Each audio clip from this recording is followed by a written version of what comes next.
What's poppin', yo? It looks like it's cooked for Kendrick Lamar, Not Like Us, and we can't really say the West Coast. But that song, which was one of the biggest diss songs, potentially might end up being the biggest diss song in hip-hop history. I know it sounds crazy, but projecting into the future, 10 to 15 years, looks to be the case, but it just fell off the Hot 100 this week, which is a shocking surprise. So this was reported by Hip Hop All Day, where they said Kendrick Lamar's Not Like Us officially departs the Billboard Hot 100 after a 53-week streak on the charts. It ends its run as the longest charting rap song of all time. And this was just ranking at number 22, number 23. It was still in the top 25. And of course, Academics, who is... Can we be honest? Like, this guy does not mess with Kendrick Lamar. Let's just be fair here. Now, everybody knows, like, he's on Drake's side, but just the reactions and sometimes just the way he levies certain things, you could tell the guy doesn't like Kendrick Lamar. But this was his first initial reaction to this report. How the fuck did Not Like Us get off the Billboard 100? It sounded like somebody forgot to pay for this week's bots. What the fuck? My nigga, like, Not Like Us is hotter than TV Off still. Wait, Not Like Us ain't on the charts? That shit was just top 10. Ain't no fucking way. All right, bruv. Yo, you see when you're buying the bots, you gotta realize what it says. The subscription for the bots finna end. You gotta re-up. Make sure the credit card on file. Wait, how the ain't no way. Bruv, these songs is not hotter than Not Like Us. Hold on, let's see. Nah, this gotta be cap. TV Off with Lefty Gunplay? Oh, hell no. Squabble Up. Man, stop it, bro. Peekaboo. Wait, so Not Like Us, not on the chart? Man. This was a bit shocking to me, too, at first, because there's no way a song just, especially streams, it's just going to fall off the face of the earth from 25 to 101. There's just no way that happens. And Academics, rightfully so, was shocked as well, because he knows how lit that song actually is. But then he goes on to talking about regular drop-offs and his expertise on looking at the charts for a living when you've got fans that, with limited information, are trying to make some sort of an excuse for why this happened. I know y'all think I'm being funny. What I'm saying is that I'm a little bit alarmed that the song has meteorically just dropped off the charts that quickly. Chat, I study charts for a living. For example, if you sell 200,000 and it's not some botted or you sold merch, if there's streams, next week, say you sold 230. Next week, I could bank on it. I could bet $10,000 you'll sell over 90,000 the next week. Because the average fall off from first to second week is usually around 50 to 60%. That's always what it is. I make bets on these type of things. What I'm saying is that with the dominance of Not Like Us, when I'm seeing it ain't on the charts, I'm like, what do you mean it's not on the charts? Ain't no way. And it's not because I know it's old. It's a year old. Which, by the way, it got a boost because its anniversary was 4 weeks ago. The anniversary for the song was 4 weeks ago or 3 weeks ago, whatever you want to call it. For it to just like, hold on. All right, so now maybe I'm misinformed. So I'm going to do my due diligence. Let's go. Okay, we're going to go to all charts. So it's not on this week, which is crazy to me. This is crazy to me. Could I go to, I need to go see last week's charts. I want to see last week's charts. No, it used to have the thing where you could just select the charts. Okay, here, okay, so good. So let's look at last week, the week before, right? So let's look at that charts. Is Not Like Us there? Not Like Us. Bro, stop it, my nigga. You tell me the shit was 23 last week and now on the charts? Yo, chat, stop playing with me, bro. I keep telling you, it's supposed to fall down gradually. This shit was top 10 for dumb long. It's supposed to fall off gradually. It's supposed to fall off gradually. If it's top 20 last week, it's supposed to be 30 or 40 this week. This shit, like, all right, man, y'all gonna say I'm a hater. Chat, so you're telling me this song was number 1 and top 5 for 8 months. But all of a sudden in 1 week, niggas is over it. It went from 23 last week. Chat, I just showed you. 23 to not be on the... Okay, all right. Spit in the air and just say it's rain. He's completely right here. Now, he is talking about the Billboard 200 album charts when he talks about if an album sells this much or like 250K, it'll drop to, I don't know, 60% drop, whatever 90K would be. And that's understandable. This is the Hot 100. And the only time we've really seen drastic drop-offs on the charts like this is when it's something like Travis Scott Franchise or something, Travis Scott The Scott. Something debuts so insanely high at like number 1, 2, 3, 4. We saw it with Trolls and Gooba as well, and then it just tanks afterwards. The reason for that is it's debuting that high. But if something's been consistently on the charts, let's say something's getting a million streams a day, who knows however much that is, and it's in the top 40, it's not going to drop to 10,000 streams a day or 50,000 streams a day in a week's span. It's slowly going to taper off. So that's why this is so bizarre. However, more information surfaces when we look at the tweet reply, where he says, any song that has been on the charts for longer than 52 weeks must stay above the number 25 position or it will fall off. Morgan Wallen charted nearly 40 songs this week, enough to push Not Like Us below number 25 and off the charts. And Academics reacts to this, where he recognizes this rule and then addresses it. Yo, chat, man. Yo, the K-Boss are undefeated, man. Yo, the K-Boss are undefeated. They've came up with an excuse. Oh, any song that been on the charts for more than... Yo, chat, ain't it ironic? It only happens on the 53rd week, not the 5th. Chat, come on, bro. Chat, I got a bridge I got to sell y'all. It happens on the 53rd week. Chat, the 53rd week. Really? Just as the year ends. Really?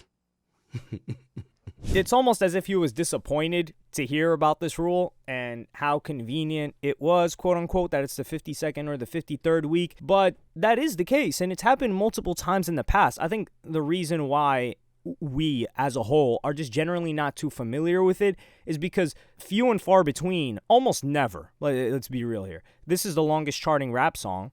We've never seen a song like this do this well in hip-hop for this rule to even be implemented, but it has happened before. So this is how the rule works. So a song gets removed from the Billboard Hot 100 if the following is true. Number 1, it's been on the charts for 20 weeks or more, and it falls below position number 50. So if it's been on the charts for a couple months and it falls under 50, it's gone. However, if the song's been on the Hot 100 for 52 weeks or more, a full year, the threshold gets even stricter. So if it's below 25 after 52 weeks, it's automatically removed, even if it's only at 26. So this is the thing. Kendrick Lamar was heading in the direction of being removed anyway. He was for all intents and purposes, it was as if he was 97, 98, or 99 because it gets stricter the longer the song has been on the charts. And it's very rare. I don't think they allow songs to re-enter, which is a little bit disappointing. But this has happened twice in the past that I can think of. For example, if you guys have heard the song Heat Waves by Glass Animals, that stayed over 90 weeks on the Hot 100. But when it fell below number 25, it was removed. And then The Weeknd's Blinding Lights, which had the longest run in history at 90 weeks at that time, it dipped below number 25 and Billboard took it off because it was there for longer than, it was there for longer than 52 weeks. So over 52 weeks is 90 weeks. And they don't make it shorter, like, oh, it's got to be in the top 12 after 90 weeks or 104 weeks. And about this specific rule, it sounds dumb because what happens is they get moved to a different chart. So they get moved to the mainstream top 40 recurrence chart, which is a chart that you can't even see on the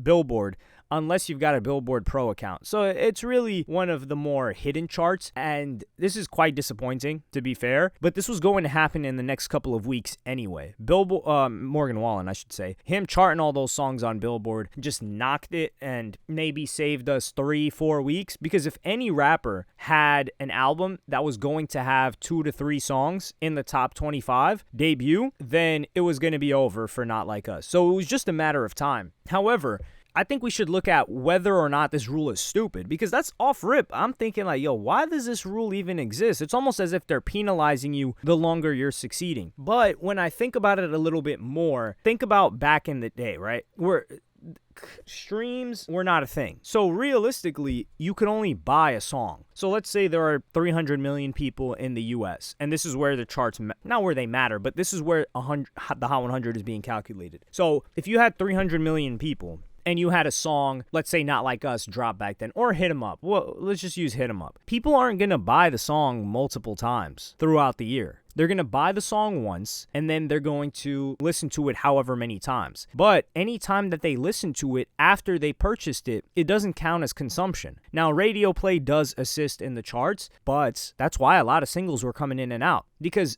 after every potential rap listener or rap buyer has bought the CD, you already tapped out. So you're going to fall off the charts at that point, because they're just going to be re-listening to it on the CD that they bought, or the cassette that they bought, or the iTunes purchase that they made, if we want to get into the 2000s. But now, streaming, every time you stream contributes. Now, granted, the amount of times that you have to stream to generate just the equivalent of what buying one single was back then, or even now, almost nobody does that. But the pool is wider of listeners, and it all adds up to more than it usually would. And the way that tracking works now, it incorporates streaming. So the way they're trying to make it is like, hey, the rules have to be stricter. Otherwise, the charts are just going to be crowded with these old songs. So I can kind of understand where they're coming from here, because in the beginning, I thought it was like, it's kind of ridiculous. But when you think about it a little bit more, you're like, okay, because for example, like the albums charts, they keep making these rules because people are just, for example, Travis Scott, people were just buying t-shirts and hoodies and pants, and they were doing a drop every week, and they're like, hey man, these people aren't buying music.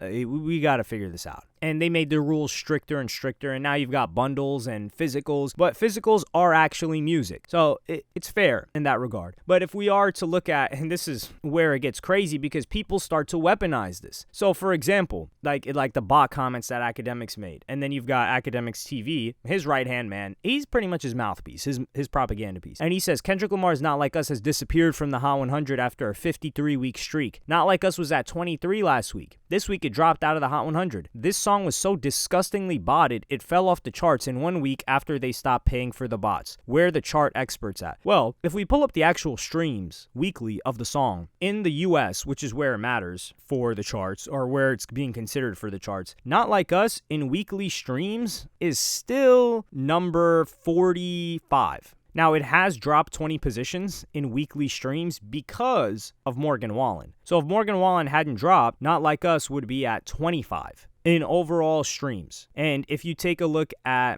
just worldwide, like the Apple Music charts, it's still up there as well. For Not Like Us, for the Apple Music charts, I think it's at like number 14, which is quite high. And this is globally. For the US, it's at number 25 on the Apple Music charts. For the UK, it's at 50, but Hot 100 is calculating US. So it's still up there. It's still getting radio play. So are the bots still on, or what? Or is that point just going to be ignored and not addressed at all? Because this rule, yeah, it is convenient that it's at 53, but the rules get a lot stricter after week 52. Like I said, if it was on the charts for 20 weeks or more, number 50 is where it has to fall under. And for a song to fall under number 50, it's like, okay, that's fair. But for it to, you're going up to 25, that's the limit. Most songs were probably underneath, or not underneath, were like 26 if they were able to last for a year. That's just how difficult it is for a song to last over a year. So Kendrick Lamar's Not Like Us is still crushing it in weekly streams, in daily streams. Morgan Wallen's songs, I mean, this also goes to show for Spotify weekly charts how big country is solely in the US. Because if we are to take a look at the world, like I said, worldwide Apple Music song charts, dog, you don't even see, Morgan Wallen's not even there. He's not ahead of Kendrick Lamar. Like, just look at this chart. You've got Doechii, you've got Benson Boone, you've got these other people. Morgan Wallen, he's there after with Tate McRae, but that's the collaboration with Tate McRae, who's a pop star that has a strong pull in other countries as well, particularly in the UK as well. Like, that's 29 in the UK. But if we sort it by US Apple Music charts, then Morgan Wallen is all over that. But when it gets to global, Not Like Us is beating Morgan Wallen for weekly Apple Music song charts. And it's probably similar for Spotify. But when I pull up the charts globally for Spotify weekly streams, Morgan Wallen, What I Want with Tate McRae is at number 19 globally. And then after that, he doesn't come in until number 49. And Kendrick Lamar, Not Like Us in particular, is at number 47. So Morgan Wallen has one song ahead of Not Like Us in the global Spotify charts. And you've got a lot of other artists. It's really eye-opening to see how things are consumed on a global scale and how unpopular genres like country are. Like I said, you look at the Spotify weekly charts for Morgan Wallen in the US and he's dominating. You go to global and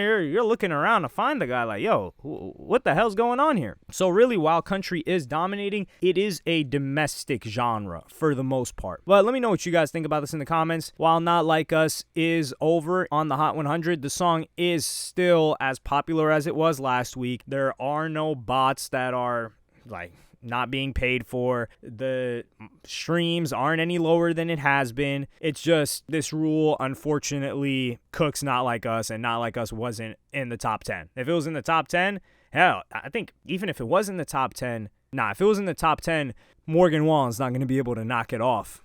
But it is what it is. The game is the game. But I just don't really like any of these incorrect narratives being spread. But let me know what you guys think in the comments. Like, subscribe, and hit the notification bell if you enjoyed. And I'm going to see you on the next one. Time to cook up another one.